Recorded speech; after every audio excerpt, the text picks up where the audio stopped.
David Nelson. David, thanks for being on. And I thought of you right away. This is an interesting one. Again, I agree with Kashkari. When I first read it, I thought that flies in the face of conventional thinking. But when you read the woman's points, maybe she's got something there. What do you think? I was surprised by it as well. But if you do think about it, in the long run, inflation that continues to run unabated, and that's really the key. It is worse than a recession. At least in a recession, there's an end game in sight. Economic activity will slow. The excesses will be purged out of the system. And, of course, the Federal Reserve will come back in with government and use their tools to stimulate growth. In other words, it's a cyclical event. It will pass.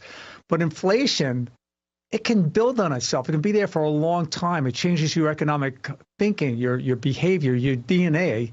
And you have key industries like in the economy, like housing, they simply can't function.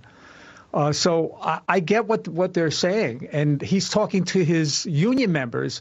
If you're at the top of the income pyramid, you're probably okay. But if you're like everyone else and you're going to the grocery store every day, it's going to be pretty tough.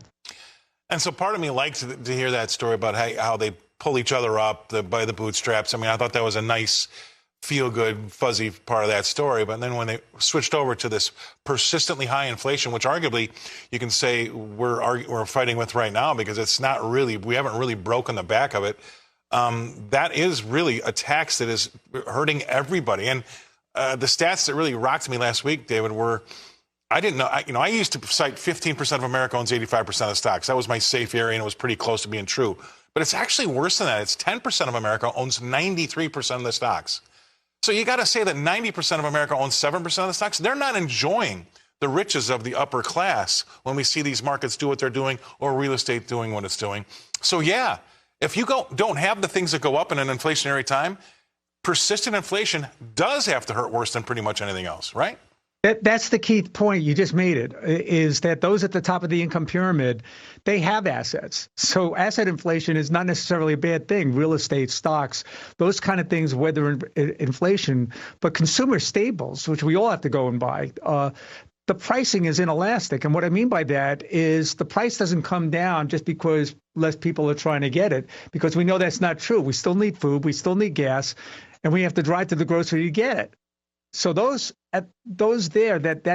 big chunk of your discretionary income that you can't do anything about, it's awful and it feels hard. And I get really frustrated, Scott, when I see, the administration talk about how people are misjudging and mischaracterizing the economy. There isn't a recession. Well, you know what? If you're paying those high prices and it's such a big part of your salary, it is a recession to that person. Recession's a Wall Street term. That's not where they live. And you're right. And I would argue, I'd take it one step further. I would say 90% of America, if those numbers are correct, and I think they are, that was good research I got last week. If 90% of America only owns 7% of the stocks, they absolutely are in a recession because 7% of the stock ownership out there is not going to benefit 90% of the people. Now, that actually gets worse as you go down the ladder. 50% of America only owns 1% of the stocks. I mean, that's horrible. And then if you take the net worth of the entire country, the bottom 50% only owns 2.6 of the entire net worth. So I would say arguably this is why I think Build Back Better or Bidenomics or those types of things for the administration falls flat on its face because 90% of America just doesn't see it and guaranteed they don't feel it.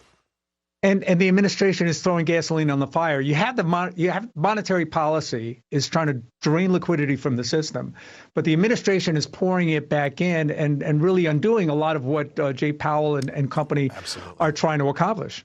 That's what Keith Fitzgerald said on this show. He said what they're doing is really taking blood out of the right arm and putting it in their left arm, and they're trying to call it like they're trying to make you feel better, and that's doing absolutely nothing. So until we break the back of this inflationary cycle, no one's going to feel. I mean, 90% of the people aren't going to feel any better. Last 20 seconds to you. Yeah, and unfortunately for the Fed, they'll likely get this wrong because the tool that they use is very, very blunt in nature, and they will probably be there too long. And then when they do cut rates, it'll take too long to wash through the system because we are starting to see some cracks in employment. We're certainly seeing cracks in the PMI data out there. That's right now. It's been negative for most of the last year.